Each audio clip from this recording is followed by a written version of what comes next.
This material is made available to you by or on behalf of the University of Melbourne under Section 113P of the Copyright Act 1968. It may be subject to copyright. For more information, visit the University Copyright website. If this book makes you feel really bad, and maybe you feel dizzy or you feel uncomfortable and even want to give up this subject, then stop your reading. And maybe then you can come to the lecture first. I mean, I promise you this subject is not that complicated as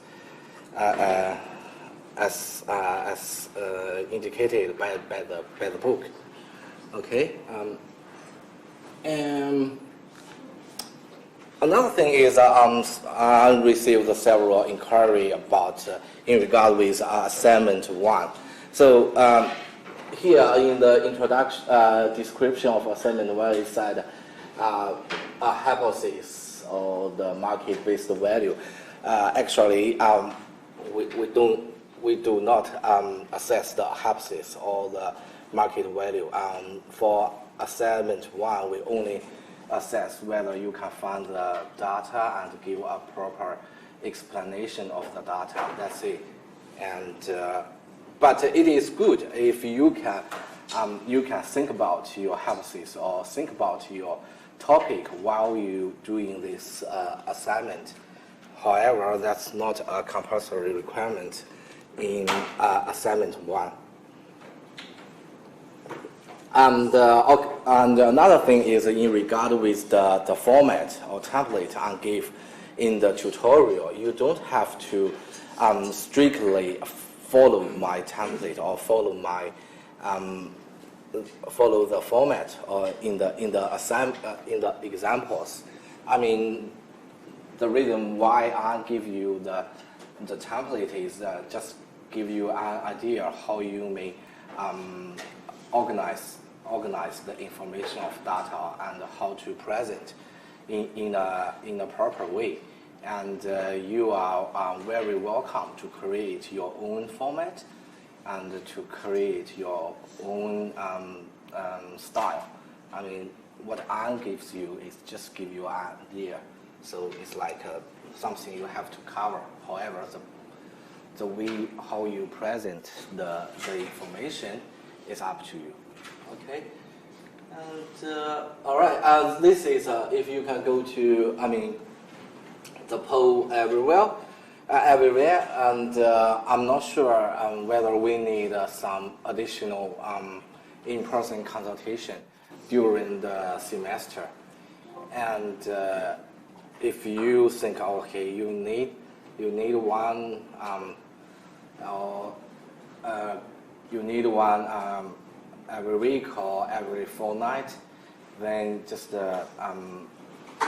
submit or show your idea to me. And or if you think it's fine, it's okay, you don't need any more talk with me or in rush, then just let us know, and then we can get the following teaching prepared.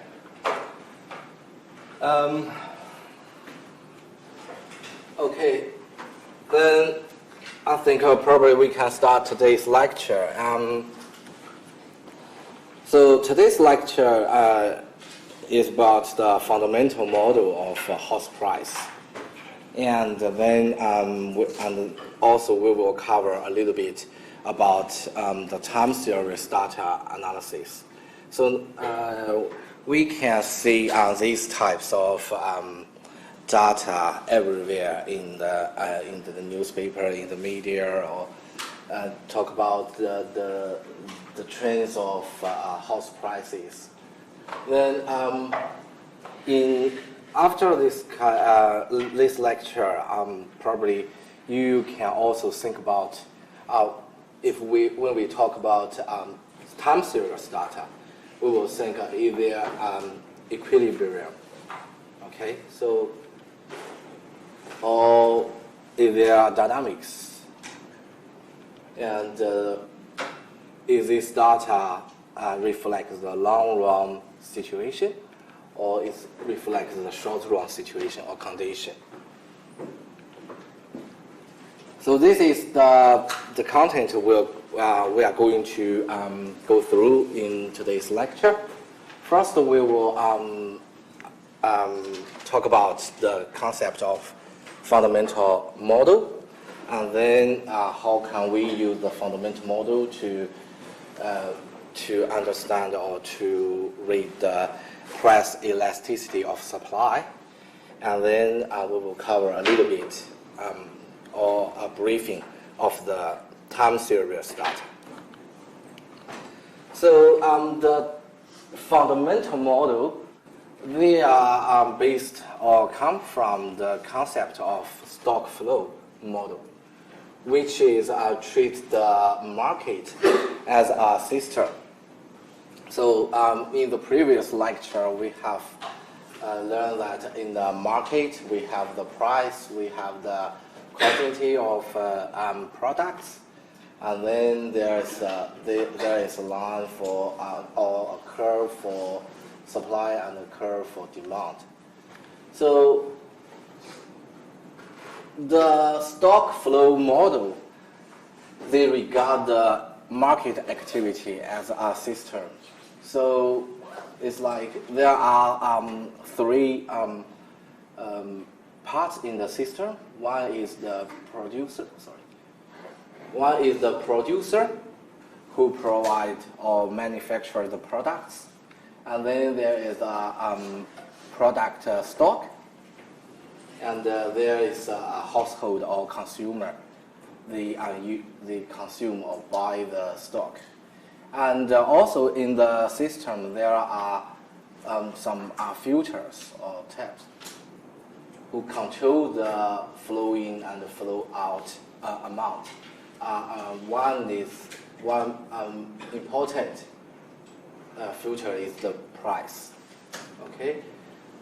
So, for example, if at time period T0 or currently we have a price at $3, and in this case, the producer will produce 3 units of product, and then on the market we will have 3 units, or we will have 3 units of the product stock in the market. And then because the price is $3, then there are then the demand for this product is also 3 units.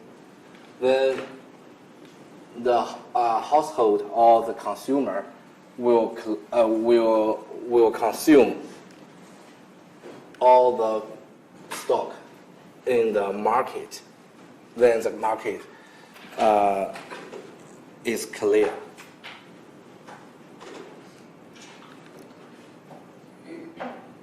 So that is indicate a long-run equilibrium. So it's like we always assume in the hypothesis we think when the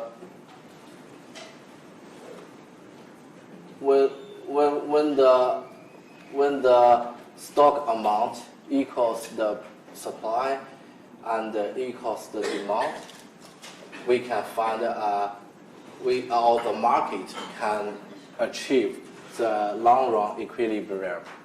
So in that case, there is no oversupply or exceed demand.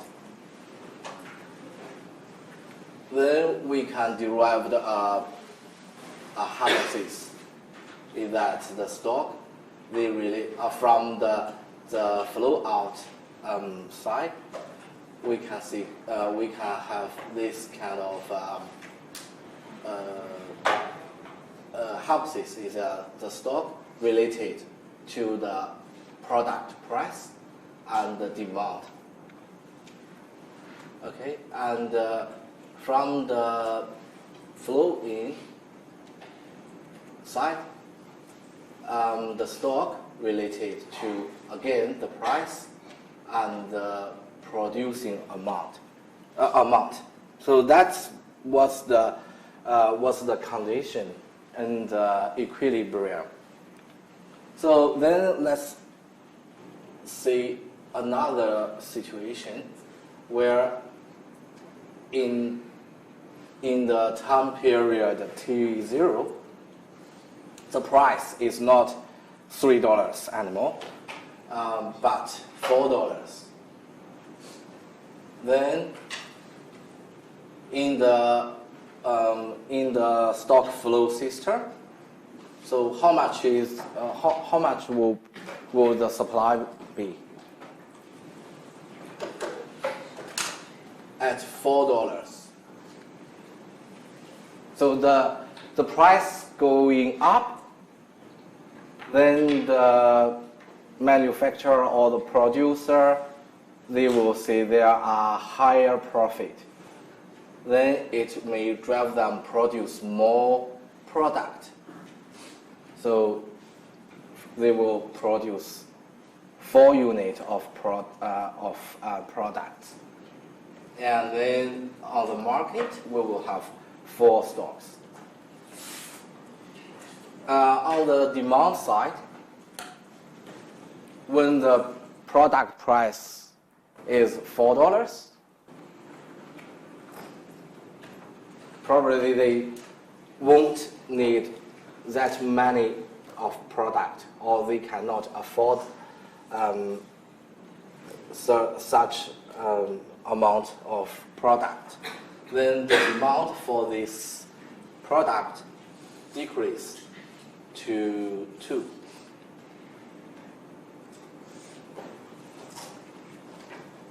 So that's what happened currently, right?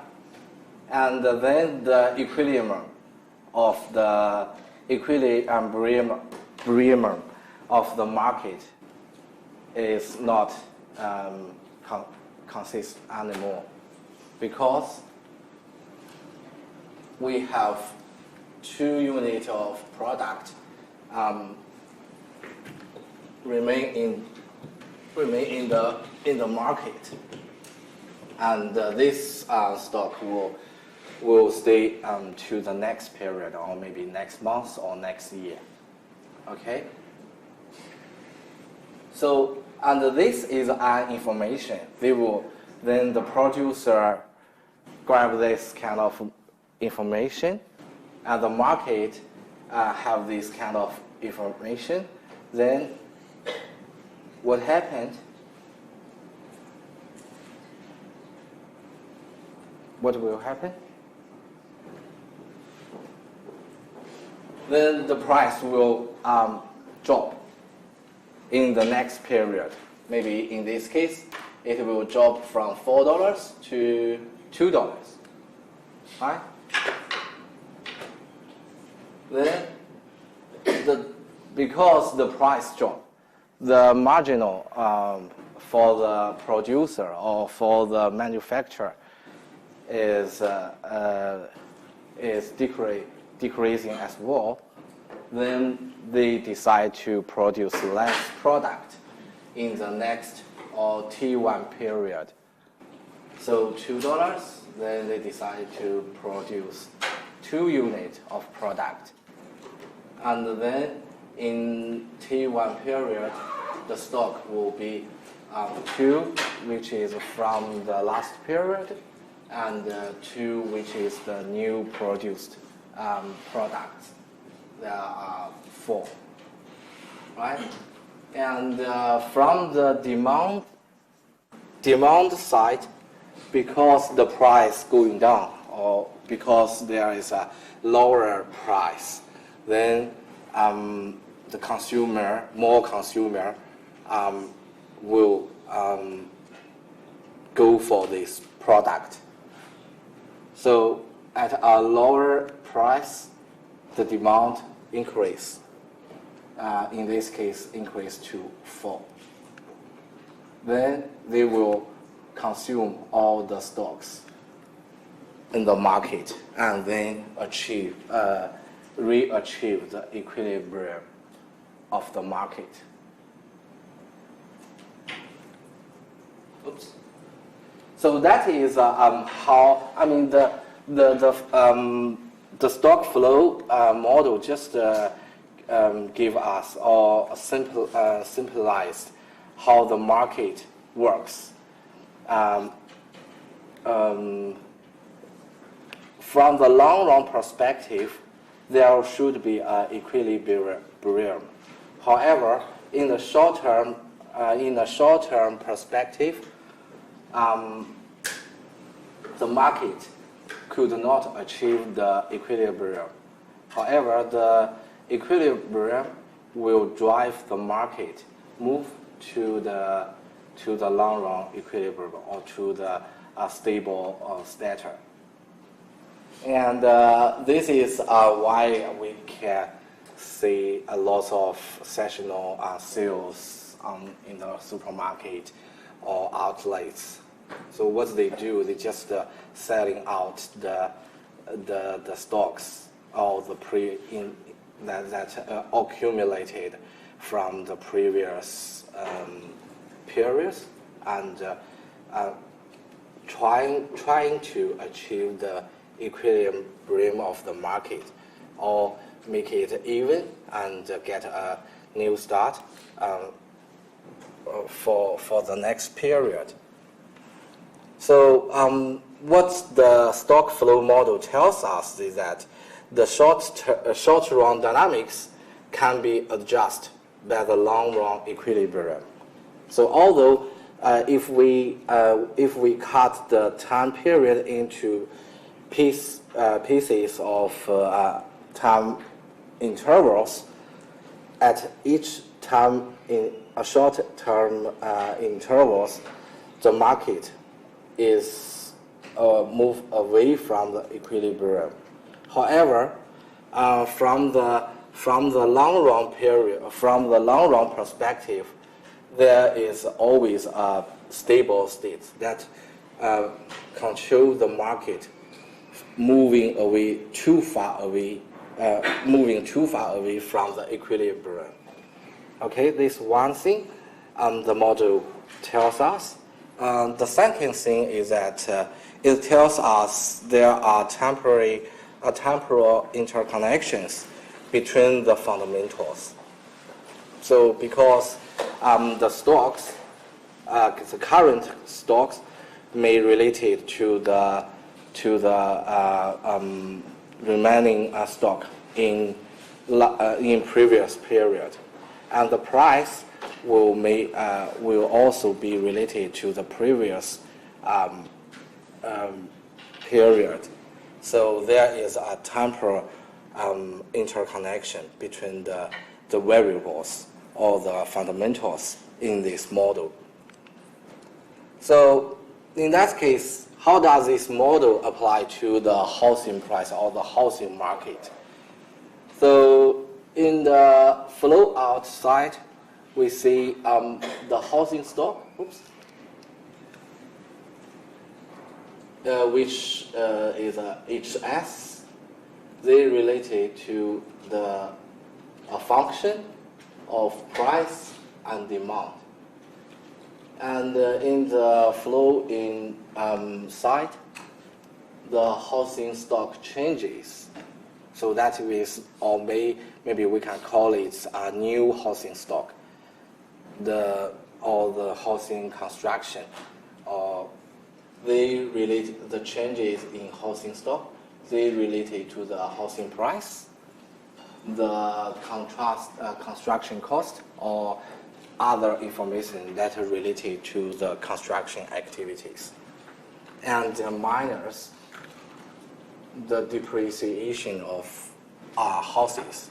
That means maybe there is a certain proportion for the houses that be demolished in each time period or be or out of use in each time period. So this is the concept of housing fundamental model. It gives us hypothesis or the equations on the demand side and also on the supply side. And then in practice, what we do, or in the research, what we do is that we are going to specify the price and demand and the house stocks. So what types of data we will use to represent the price or to represent the demand. So first, we will see the demand determinants. If we recall last week's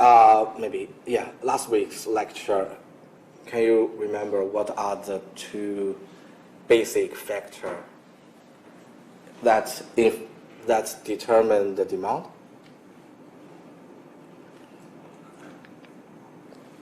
First one is the desire. That is how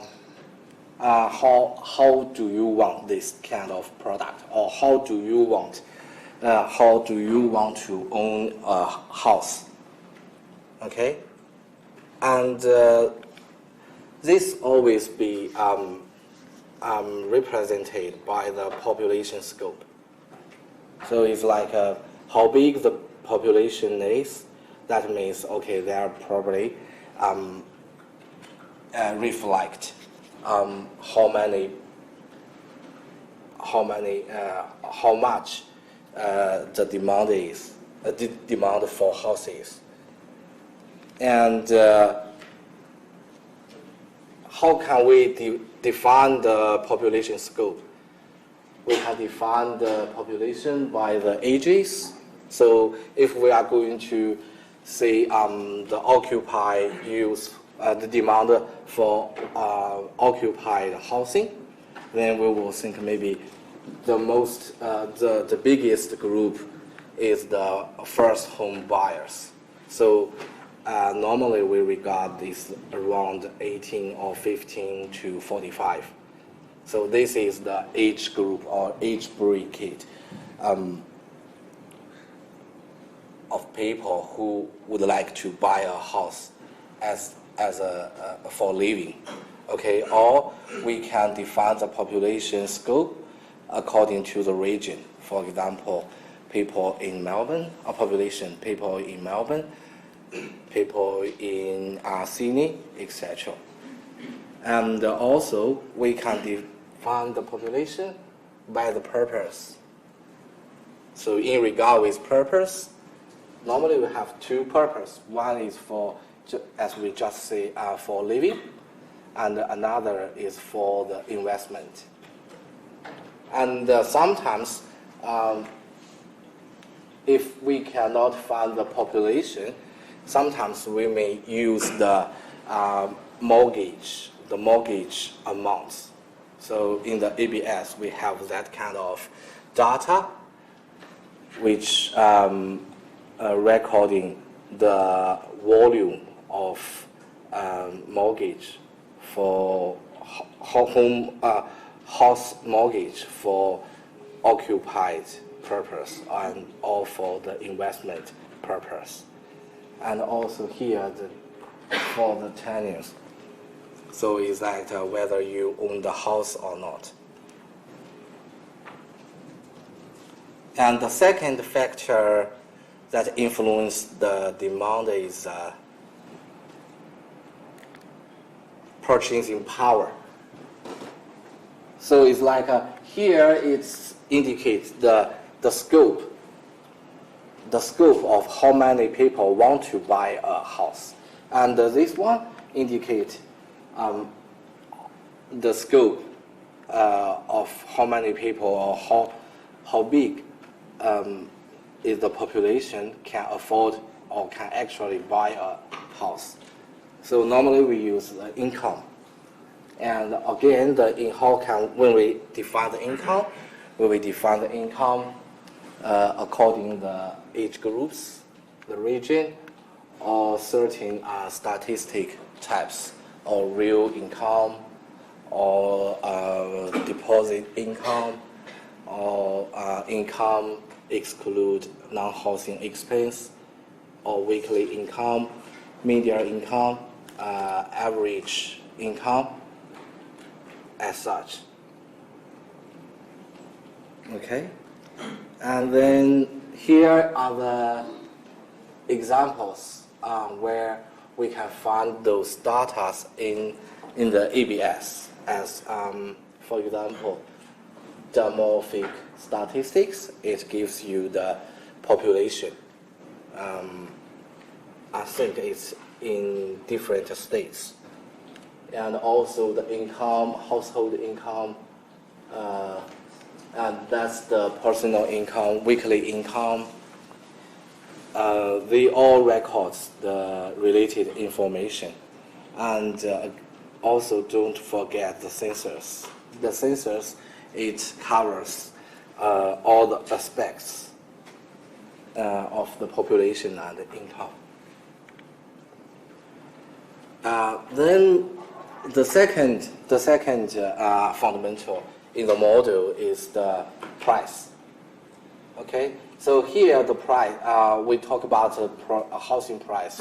We other than we treat the house as a commodity, so we do not decompose the houses into different parts as what we did for the hedonic model. Here we treat the house as an asset which can produce or which can generate future income or future cash flows. Therefore, we will in the fundamental model, they define the price based by regarding the houses as an asset. So first, let's have a look at some financial concept. One is the present value. So how many of you have learned this? Okay. Half? Okay, maybe if you already know this, maybe you just accompany with me, just to recall your previous knowledge. And if something I didn't state wrong, correct me, all right? So it's simply speaking is that, for example, we have $100 right now, and then how much we will have in the next year. And then we need a discount rate. So for example, if the discount rate is 5%, then the $100 right now equivalent to 100 times 1 plus the 5%, which is $105 next year. And when the discount rate is 10%, then we have $100 right now. That means we will have $110 in 1 year time. And then the present value is that we do not exactly know how much money we have right now, but we know how much we will have next year. For example, we know that we will have $110 in 2020, and then we just, if the discount rate is 10%, we just use the $110 divided by 1 plus 10%, then gives us $100. So that is the simplest way we calculate the present value. And based on this concept, we can also calculate the present value for a house. So in this case, we have 5 time period, and we know if we buy a house, the rent for that house will be $110 annually. That is the yield or the income that can be generated by the house. And also, each year we will spend $10 to maintain the houses, to fix the defects or pay the property rate, etc. And we also know at the year of 2024, we can resell the house at $500. So that's the information we have for the house. Then how much money we should pay for the house right now? So simply we just discount, if the discount rate is 10%. Simply we just discount all the cash flows back to present. Then add them together. So it's like we discount all the cash flow, all the yields to the present minus all the cost, and then plus the resale price. Then we can get the value. The present value of the house is $658. So that's the simplest way how we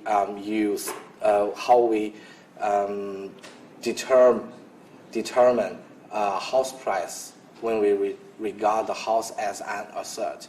And the housing fundamental model just adopts this kind of philosophy or this concept.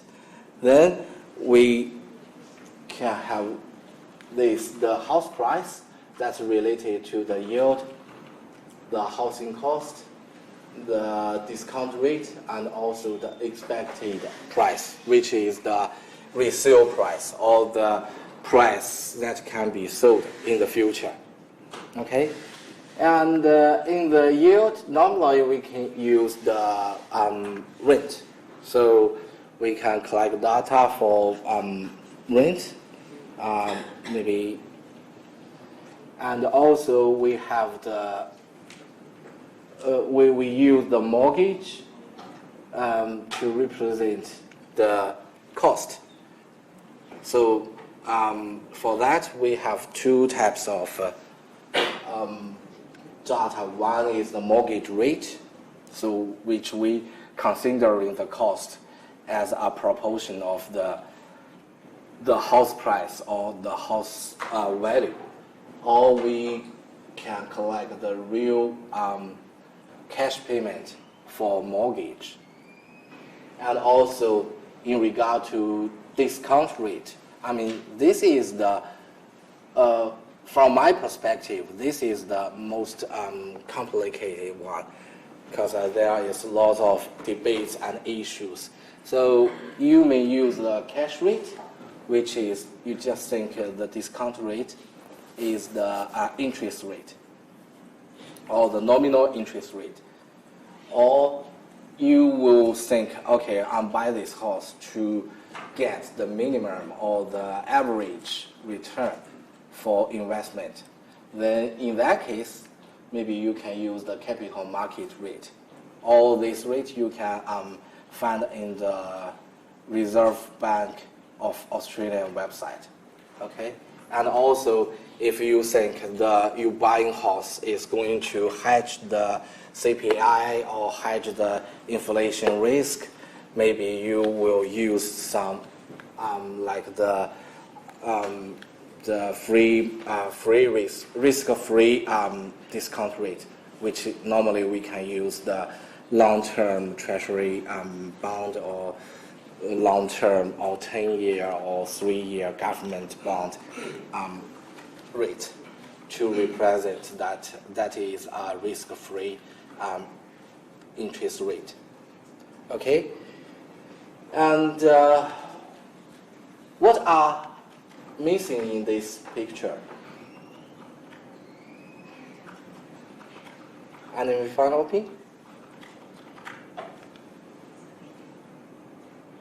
So the resale price or the expected price of the houses, I mean, this is the most complicated one because we will not have any data for the future, right?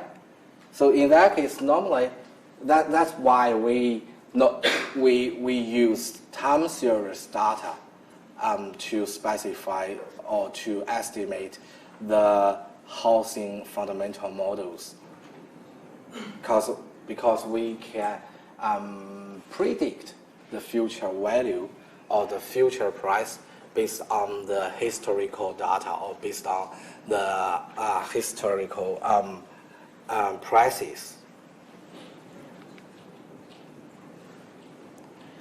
So in that case, we can find on the right hand side or on the flow outside of the housing fundamental model, there is an equilibrium where the housing stock equals the housing demand, and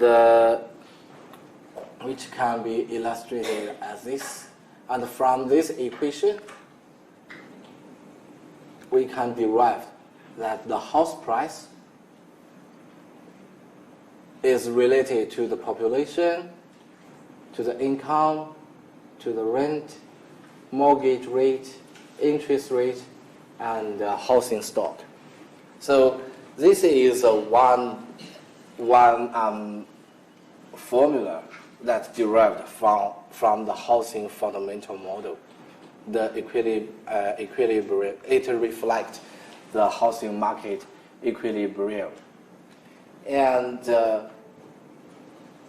from this basic model, you can generate different revised model. For example, if you think you are going to find out maybe how much does the foreign investment influence on the Australian housing market or Australian housing price, what shall we do?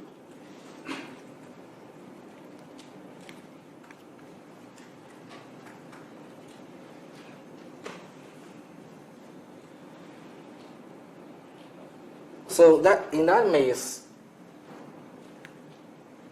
the demand, in regard to the demand, is no longer we decompose the demand into the population and the income. Probably we can decompose the demand into domestic investment and international investment. So it's like you can, based on your topic or based on your research, you are going to, or you try to find a way or a proper way to represent the demand, the housing stock, or the price. However, they have to cover all those elements, or these three aspects. So that's the hypothesis. So the hypothesis is very simple, is that the market has a long-run equilibrium when the housing stock equals the demand, where the demand is determined by the population or the income, rent, etc. Then you just do a little bit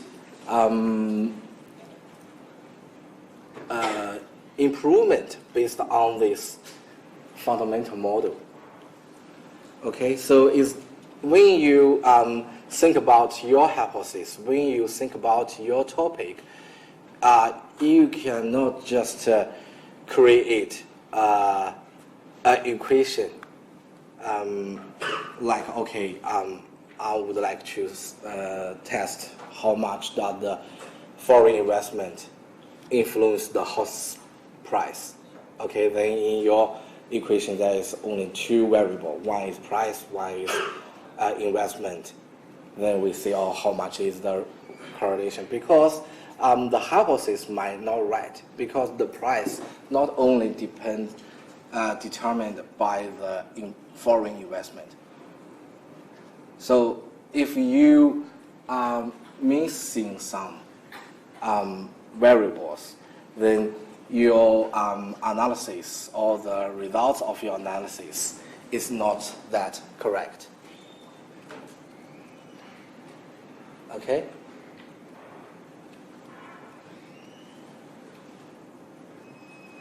Okay, so maybe we can think about another thing is that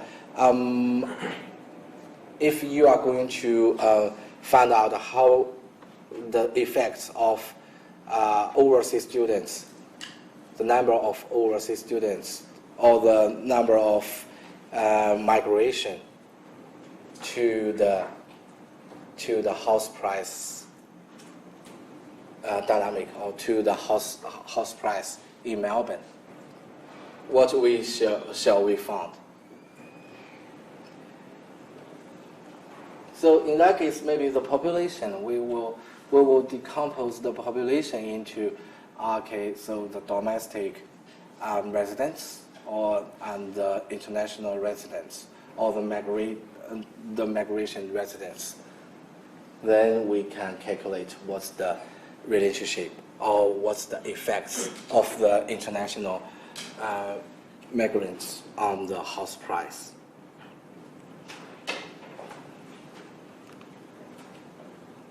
Okay, then based on the housing fundamental model, we have another items which reflects the activity of supply, that is the housing supply elasticity. So simply the elasticity is a ratio of the percentage change in supply quantity against the percentage change in price.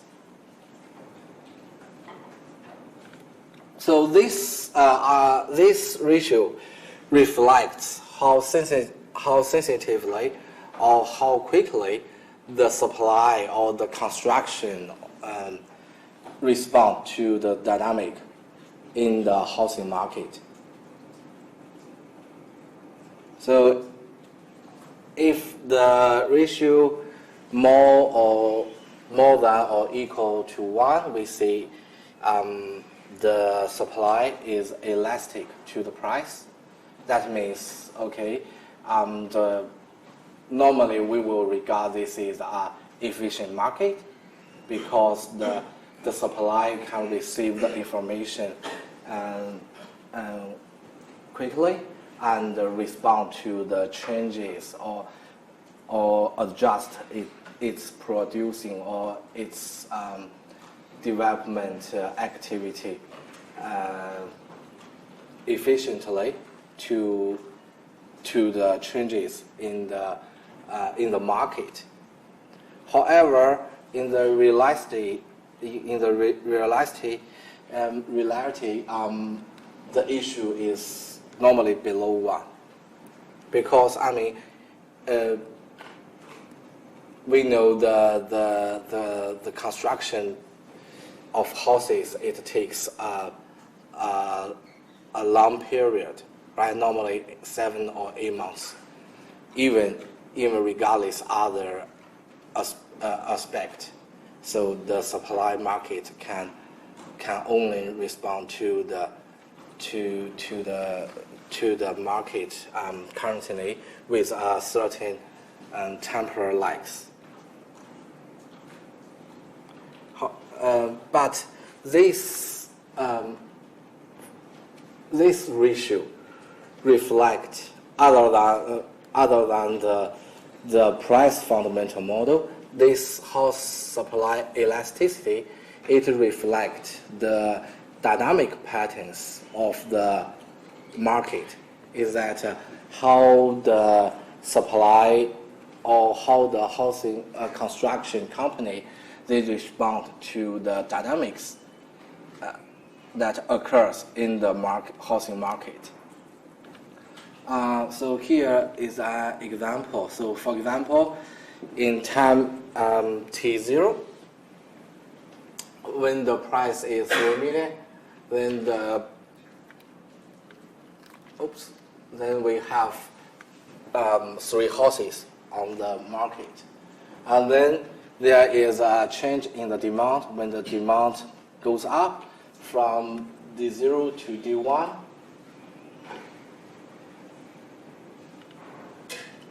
then the price moved to 4 million. And then in the next period, the housing stock is full,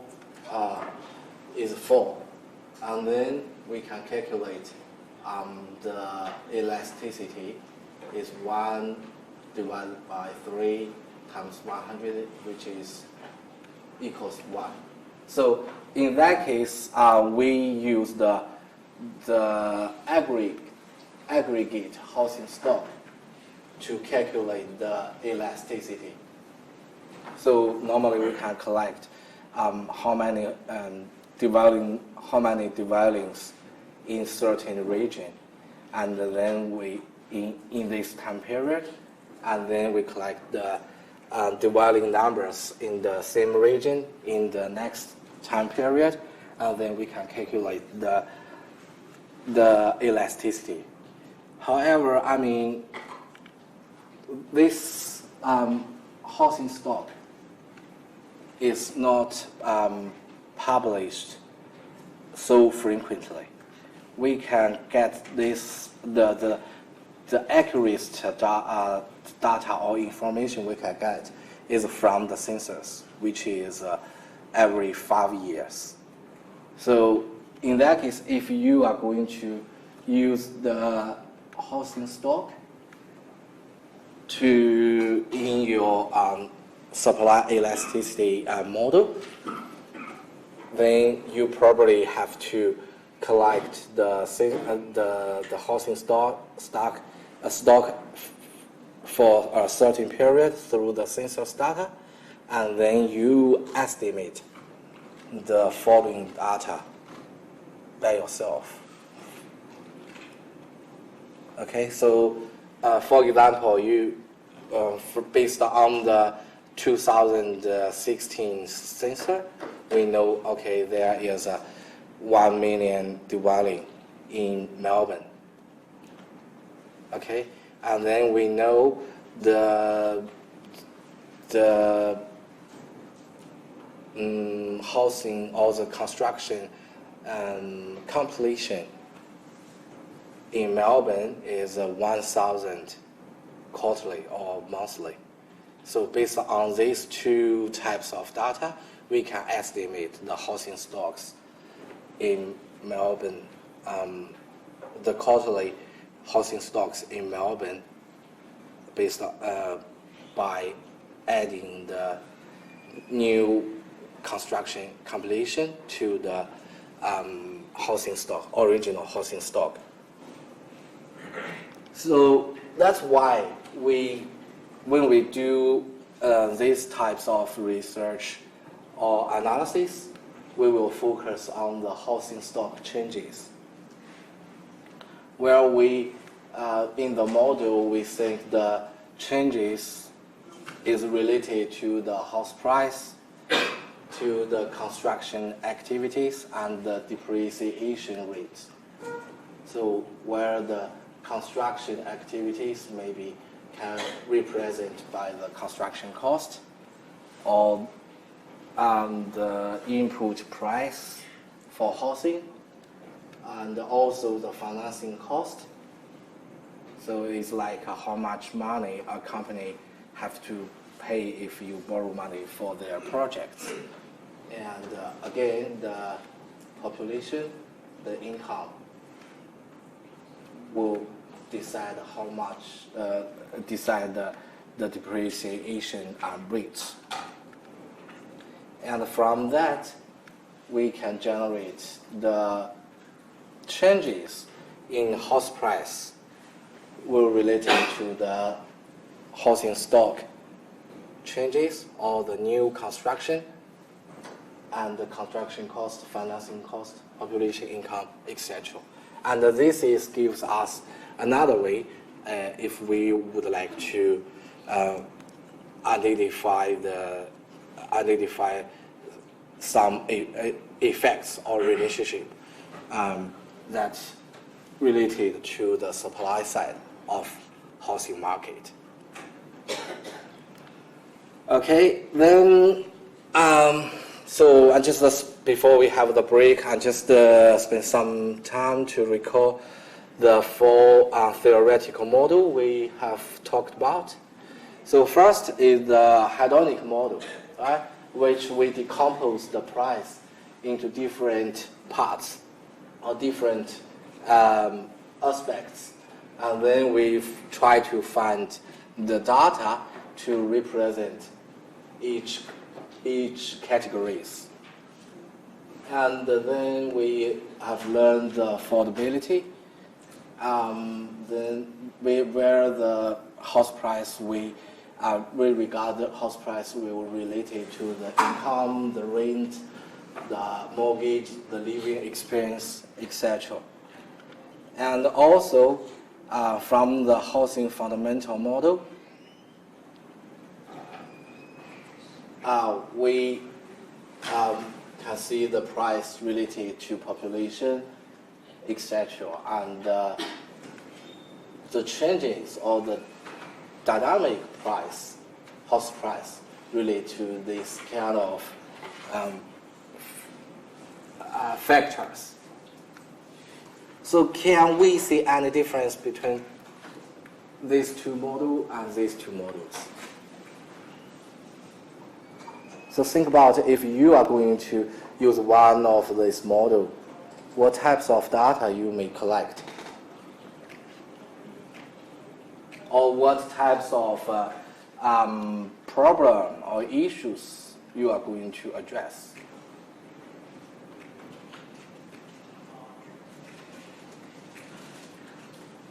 So for these two models, they are more talk about in the way of macro perspective. Okay, so for example, in the hedonic model, all the categories, they are for the individual houses. And then we use the individual houses, we collect a lot of individual houses and use their information to reflect the population or to the aggregate level. And also, however, in the fundamental models, all the factors, they are all from the macro perspective. However, we collect them through different time period. So basically, these two models may reflect aggregate level at a certain time period, while these two models, or the fundamental model, they can be more frequently used if you are going to check the market within one region. For example, in Melbourne, over a certain time period. Okay, so I think that is about all the theoretical stuff we will go through over this semester. I mean, the main purpose, again, I would like to say is that it gives you a way of thinking how you may create find your problem and how to create your hypothesis to address that problem. Okay, let's have a break, and we're back in 10 minutes. Oh, by the way, can you all see the submission for assignment 1 on the LMS? Yes? No? You cannot find it? All right.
By the way, do we all have the groups?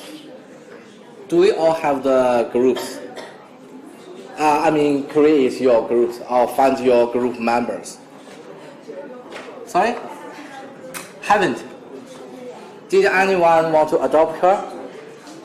Any group have a space?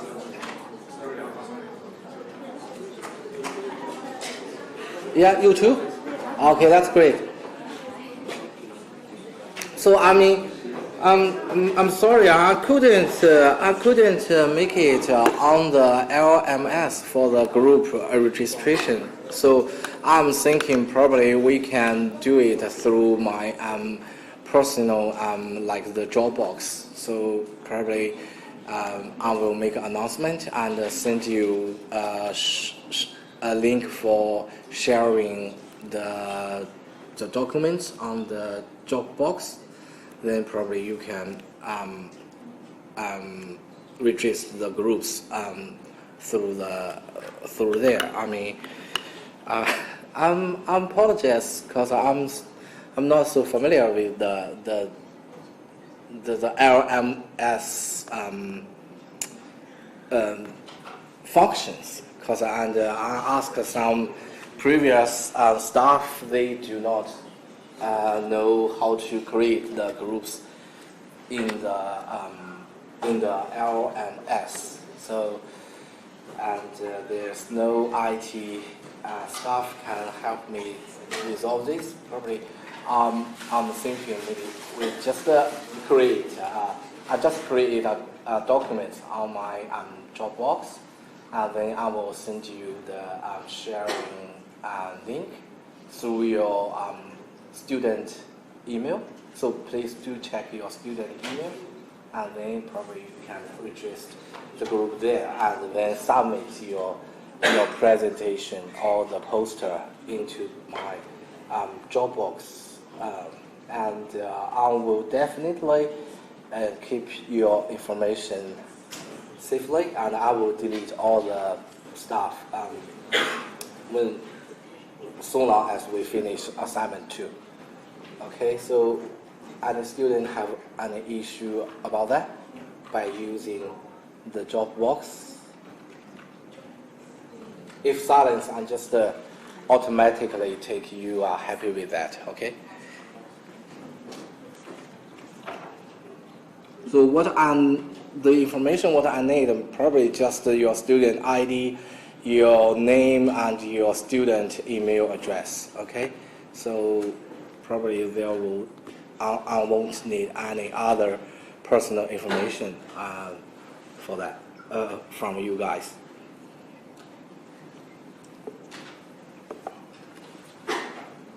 And another thing by using the Dropbox is that every one of us can see the documents on the information in that documents. Okay, that means maybe your information will be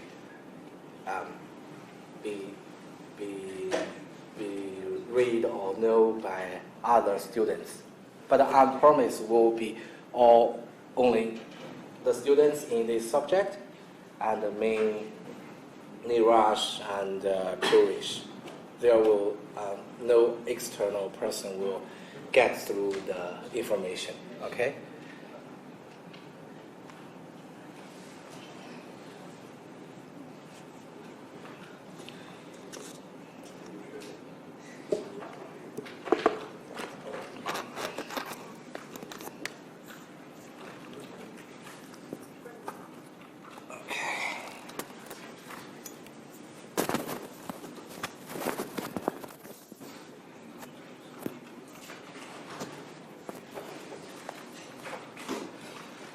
Okay, then let's go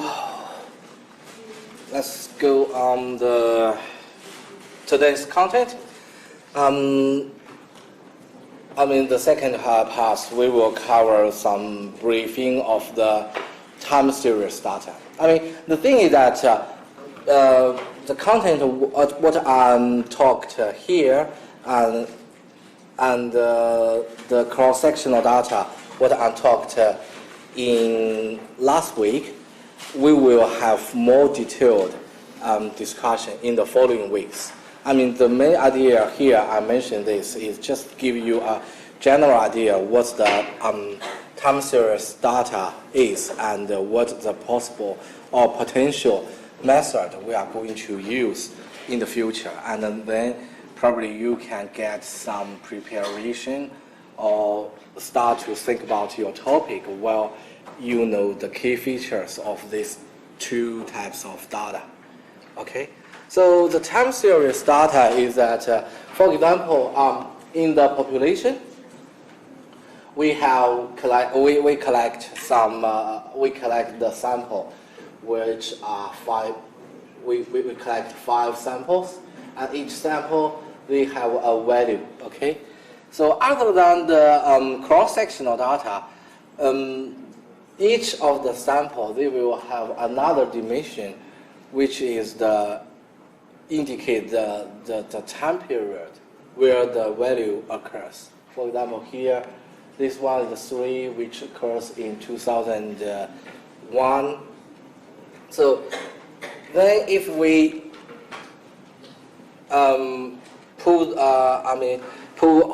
plot the data in according to the time orders, then we will have this one here. So 3, 2001, 4, 2002, this is 6, 2003, 9, 2004, and 4, 2005. So the main major difference or the unique characteristics of time series data is that this type of data, they have their own order according to the time. And we see there when the data here in 2005 and data in 2004, then we call this distance is a temporal lag. So normally the temporal lag indicates the smallest or the unit in the time series data. For example, in this case, it's annual data. Therefore, the temporal lag, one temporal lag indicates 1 year. So if we are using quarterly data, then the one temporal line indicate 1/4. Okay, that's some terminologies we use in temporal data. So what are the characteristics of time series data? Again, in the sample we showed at the beginning. So this is a trends of house price in Melbourne. Then from those data, we can see the short-run dynamics. See, in each period, the value or the price, the house price in Melbourne, they moved up and down over the observing period. And again, we from this data, we can also observe or estimate the long-run trend or long-run equilibrium, where in this case, if we use the linear,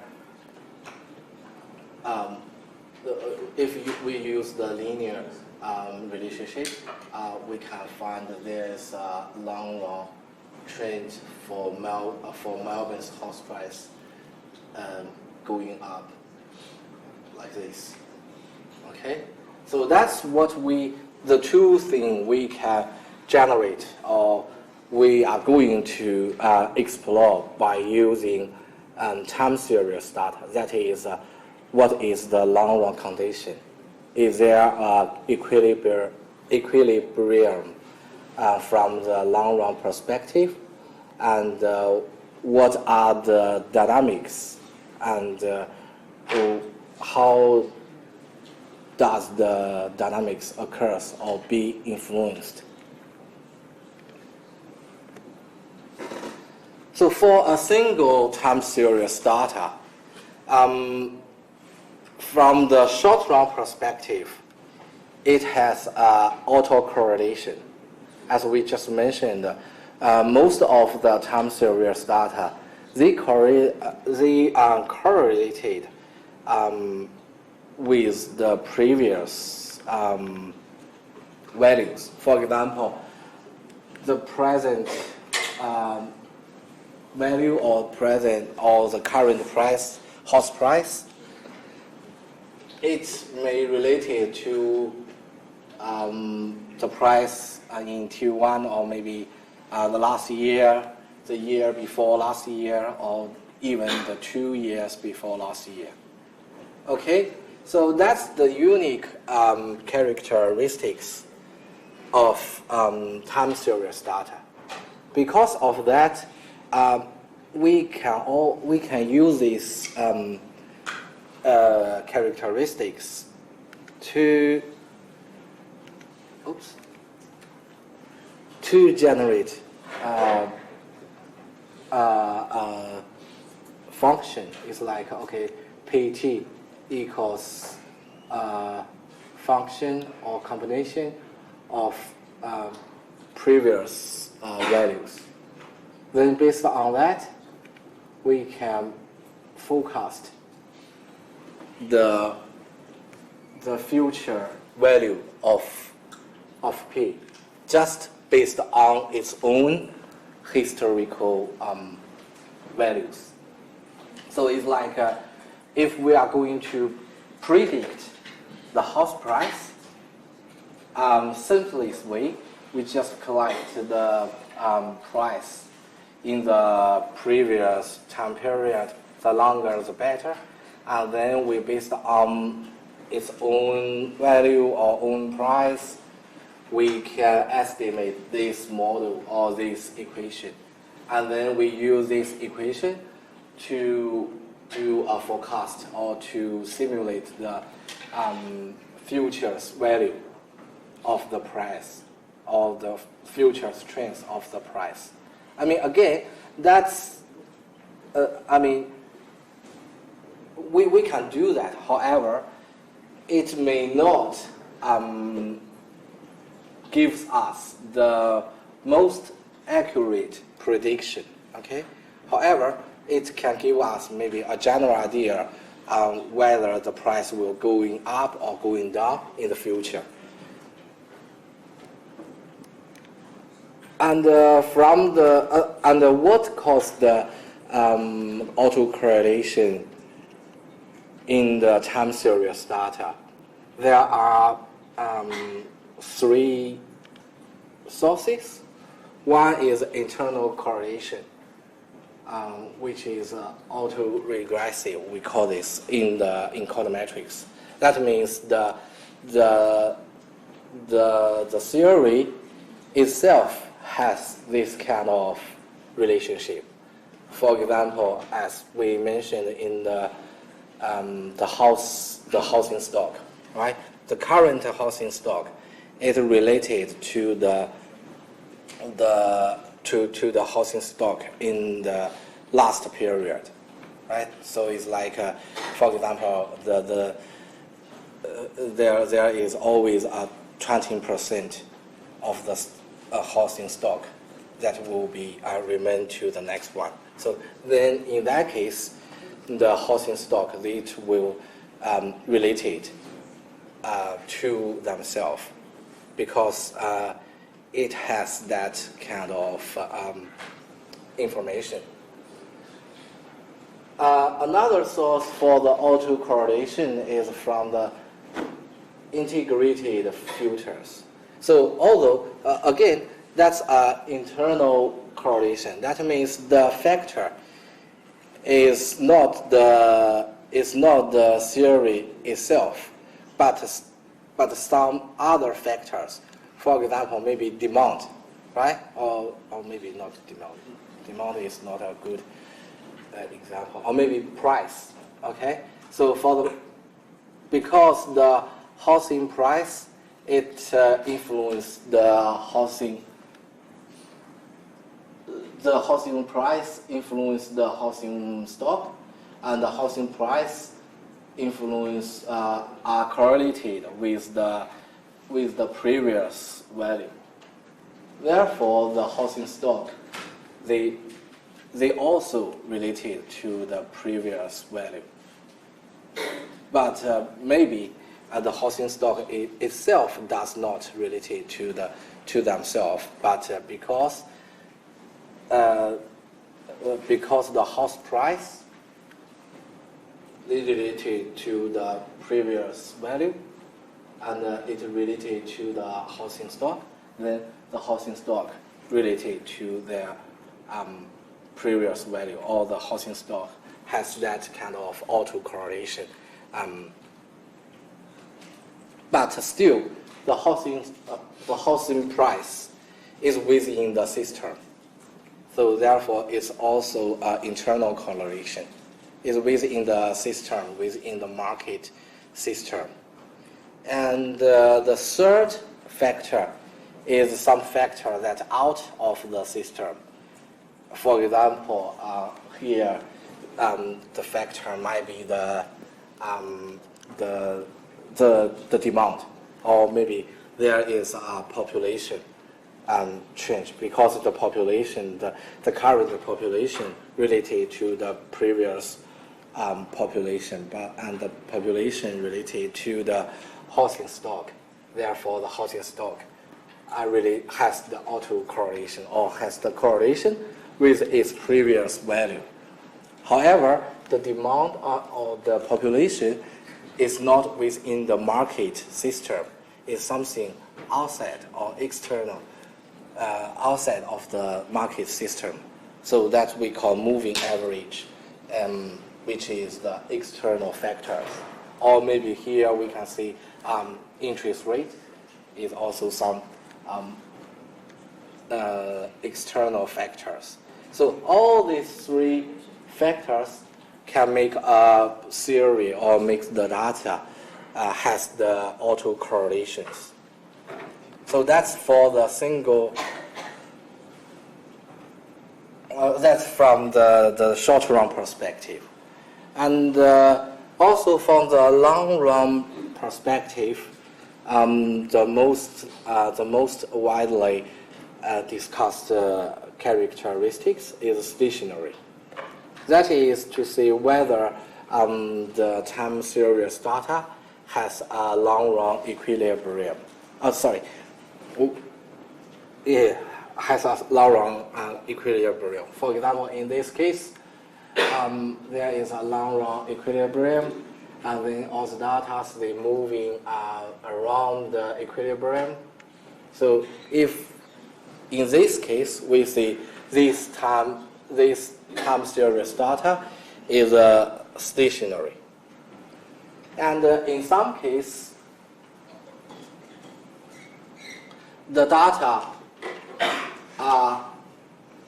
has a huge change in a certain period. For example, when there was something change in the aggregate system. For example, maybe in the 2000, I think it's 2000, Australia introduced the GST. Then the new text system, and then it will significantly or dramatically change the economic system in the country. Then in that case, maybe there will be a huge, or what we call a drift in the time series data. However, after that change, it's still moving around the equilibrium. So this one maybe originally the long-run equilibrium is in this way, and after the shock, the equilibrium was increased to this level, but it keep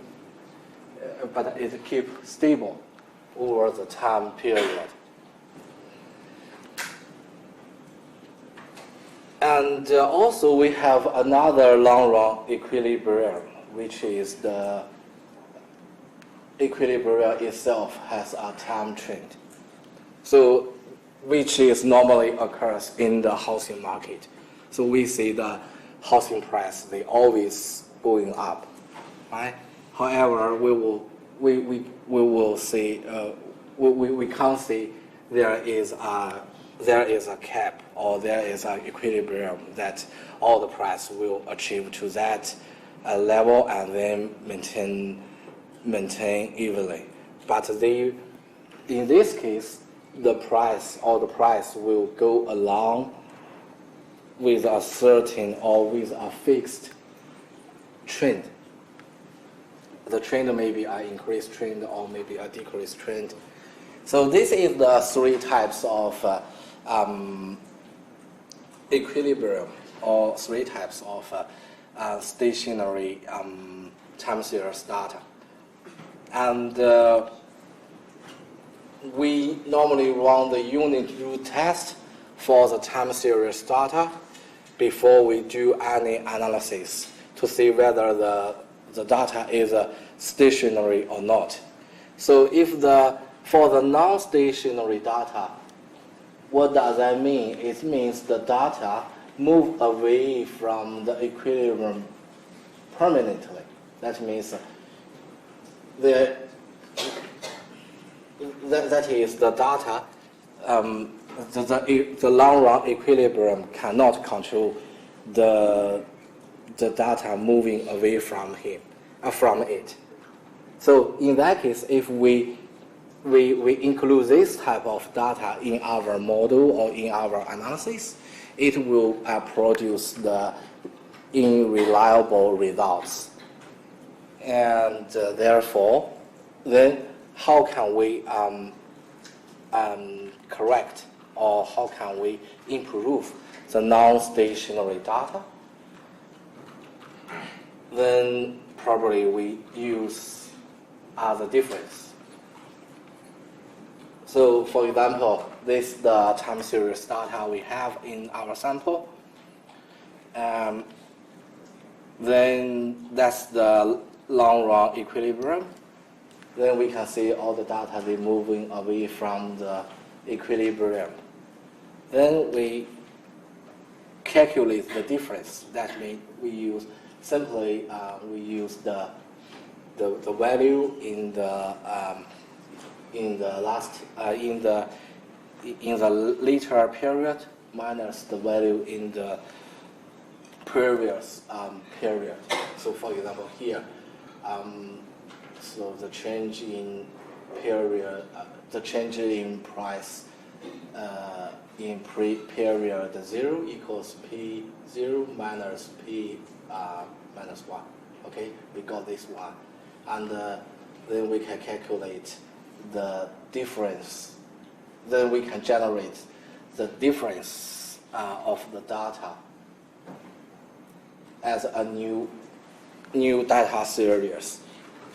So in that case, we are not we are not run the analysis for the original data, but we run the analysis for the changes in the data, or we run analysis for the dynamic of the data. So in that case, probably we can got all the differences. They have a long run equilibrium, and all the differences, these are stationary against the long run equilibrium. Okay, that's what we normally do to test the data when we run the time series analysis. That's for the single data. And in the time series data, normally we will analyze 2 or more data and just find out whether they have certain relationship. Again, first we will test whether there is any unit root, or whether these 2 series of data are stationary or not. And then, if they are not, we can estimate the correlations based on the differences of these 2 data series. So, for example, here is that rather than the relationship between x and y, we see whether there is a relationship between delta x and delta y, and also its previous values. Okay. So, and this type of model we call autoregress distributed legs. And in some case, because the difference, they show the dynamic, right? They represent the dynamics. Therefore, they only reflect the information within a short run perspective. So if we would like to know what's the long run, what's the condition or the relationship over a long run perspective, normally we will see whether these 2 data are co-integrated with each other.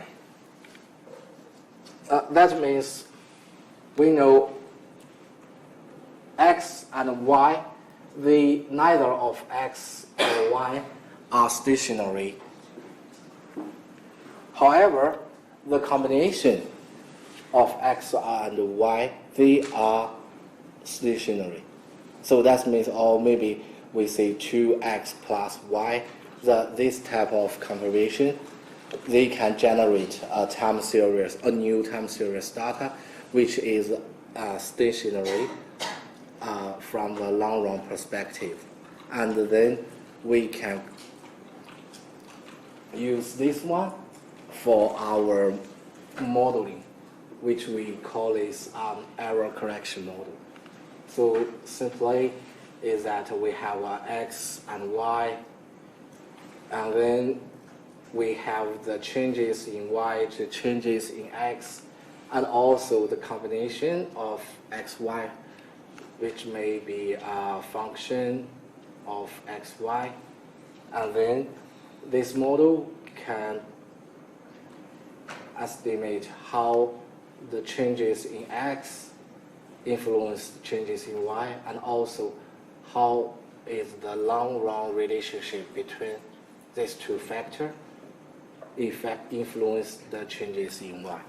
So that's normally we call this term the combination or the function of XY is error correction term. Then this is the error correction model. It can represent the long-run dynamics between variables or between the factors. Yeah. So again, yes. For the previous slide, can you go back a second? Yep. In this, so we got one set of data, which is the yellow, and then another set of data, which is the red. Mm-hmm. And combining these, we get the blue one. Yes. Right? And in the formula, there's this L in front of. What's that L? That's L is L means, oh no, we cannot see L. We see L bracket X Y as a whole. That's a combination of X and Y. That might be 2X plus Y, or maybe 3Y plus 2X. So that means the first, in this type of model, we will go some details in the following lectures. However, simply speaking, is that we estimate this combination first. So that means because this blue curve does not exist. Yeah. So is that first we generate this blue color this blue color of data, and then includes this new generated data into our models. So, for example, in this model, in the error correction model, this is the original data we collect from the ABS or other data source. All right. However, because neither of them are stationary, we cannot directly use the non-stationary data in the model estimation. So therefore, we generate one data theory, which is the change in Y, and we generate another data set, which is changes in X. So based on these two data, we can only see the relationship or the short-run relationship between the dynamics or the dynamic patterns. So which is only see the short-run from the short-run perspective. And if we would like to know the long-run perspective, what should we do? That we further generate another new data set, which is a combination of X and Y. And this represents the long-run equilibrium. So simply we can see it's kind of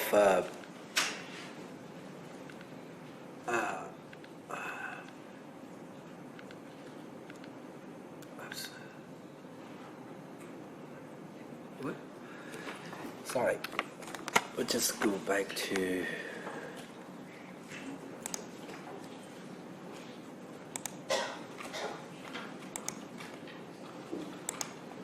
yeah.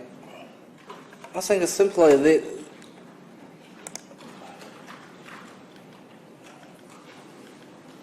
so the combination, which normally refers to this type of stationary, that is the X, Y, they have a long-run relationship, and the long-run relationship normally they are stationary with a time trend or with a drift. Okay, so that's what we create in the error correction model.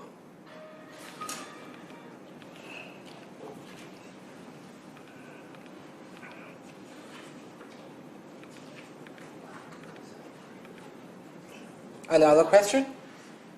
No? Okay, again, I mean, the similar as the cross-sectional data. So when we specify after we specifying the model or estimate the model, we will do some test for the parameters, do some test for the model, and also we can use the model for the prediction, which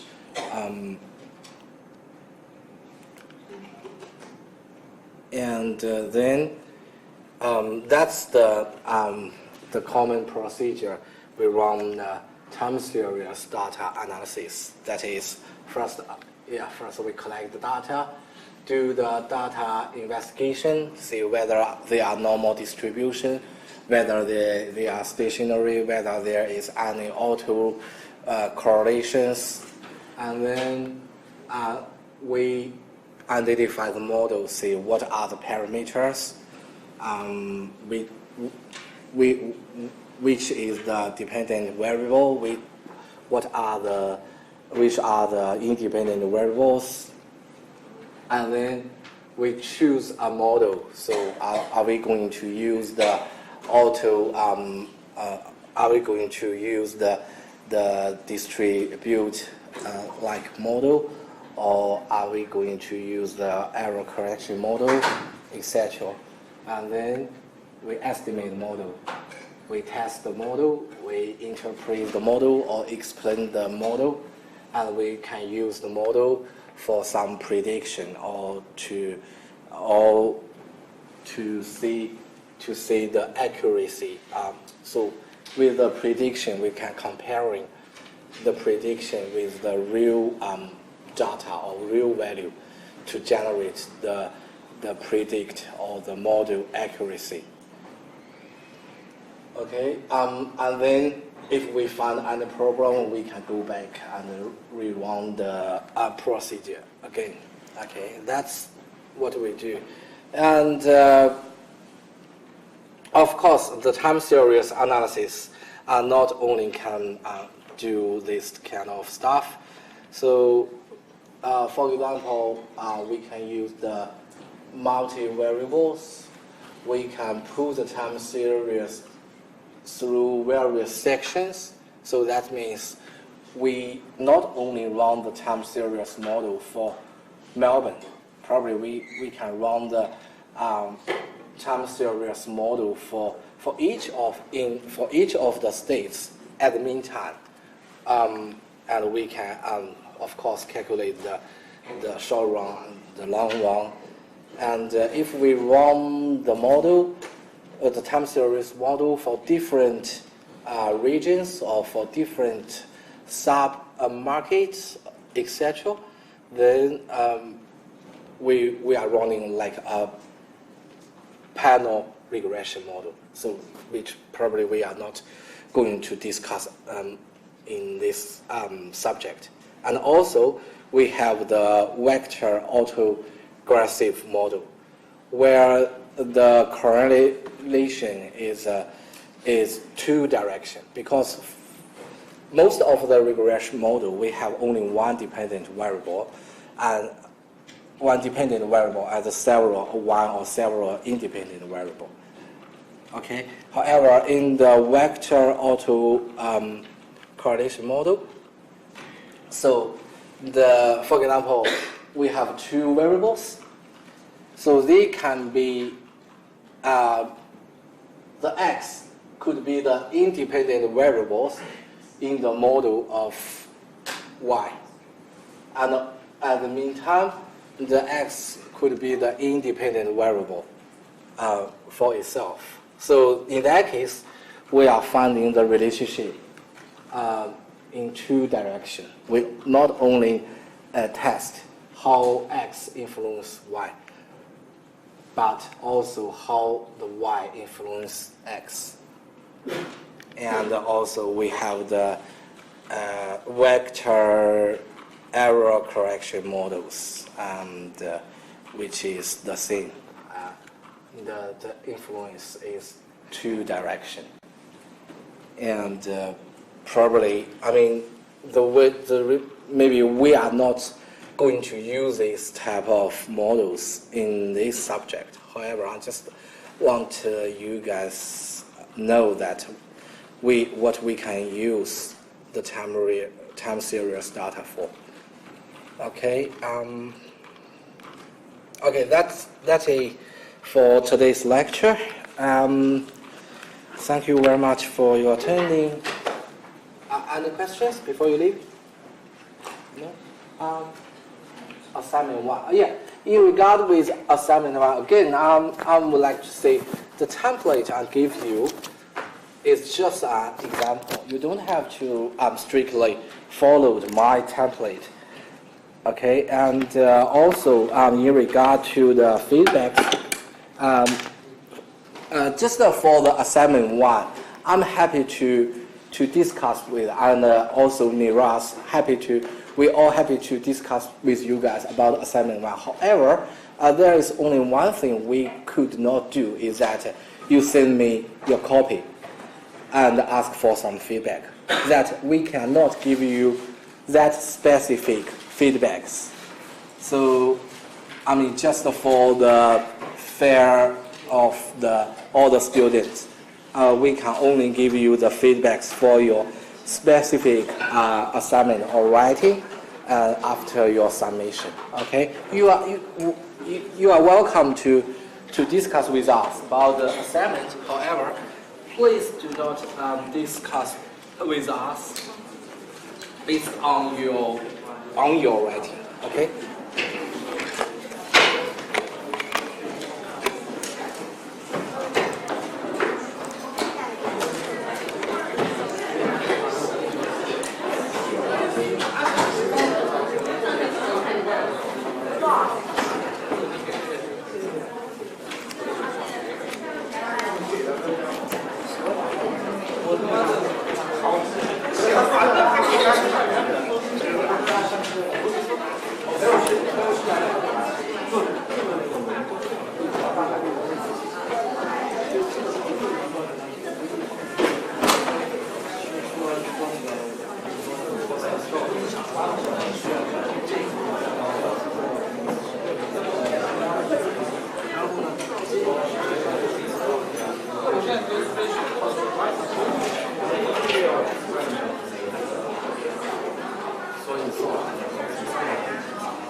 就是说它本这个简单来讲就是它本来是这样的，然后就是它你招的就是这样的，然后呢你想把它变成 stable 的。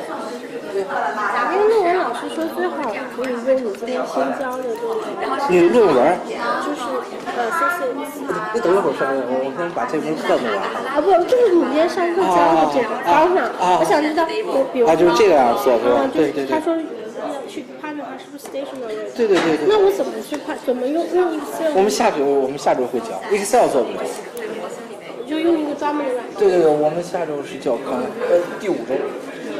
这个是我的一个习惯。你能先告诉我自己是自学吗？就是因为我们就是你去看他们 serious，你搜那个 auto regression 啊不 auto correlation， 就我在那个 slides 上有的 auto correlation， 对，就这个。这个是一个软件吗？不，这是一种方法。软件的话，大概我不知道你用什么，你可能我一般是用 Eviews， 然后用那个 Stata，第5周会教是吧？第5周会教，对。那我可以看看我们第5周上课的吗？我还没做好呢。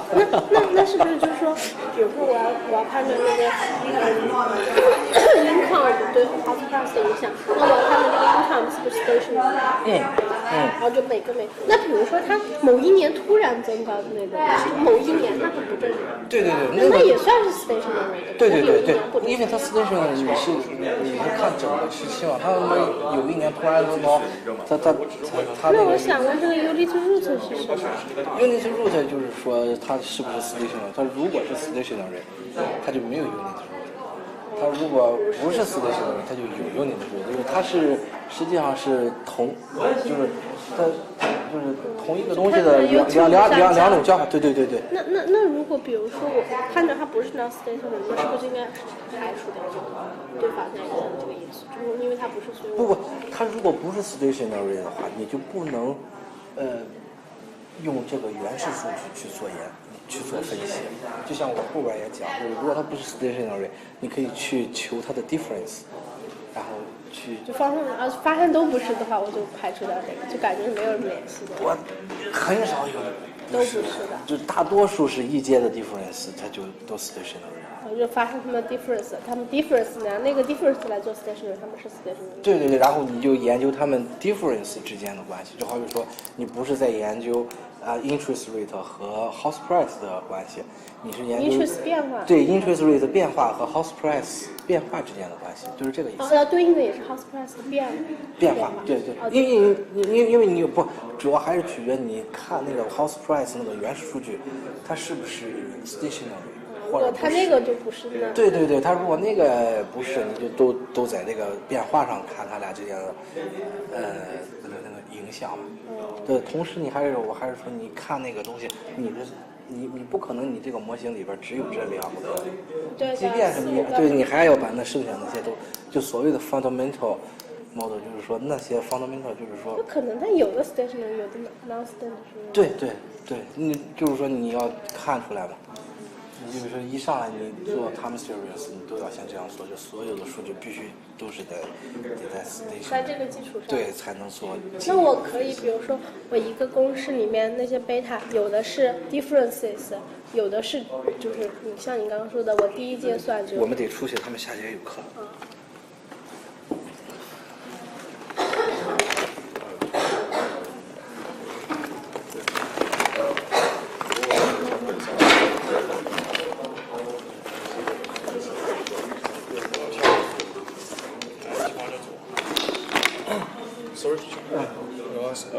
我先说什么？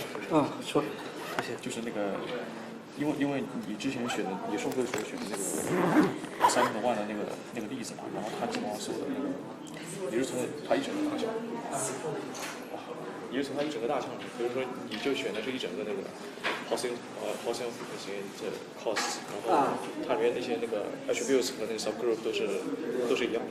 然后如果像有的数据，比如说我选这个那个 possible distribution， 然后它直接是给你这么一个大表格，然后它里面是有分很多指标的。然后我能不能就选这一个？可以，因为我就选一个 net worth 跟 com。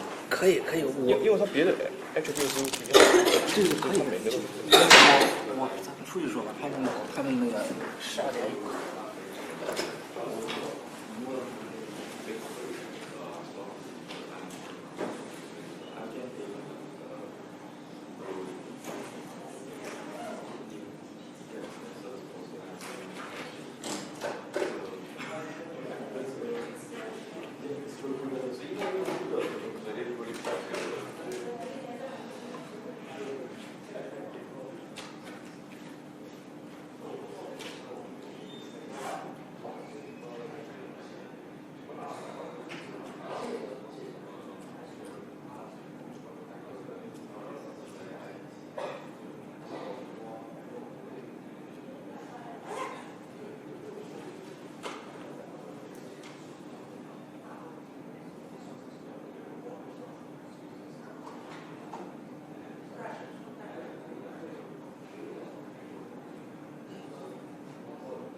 Yeah.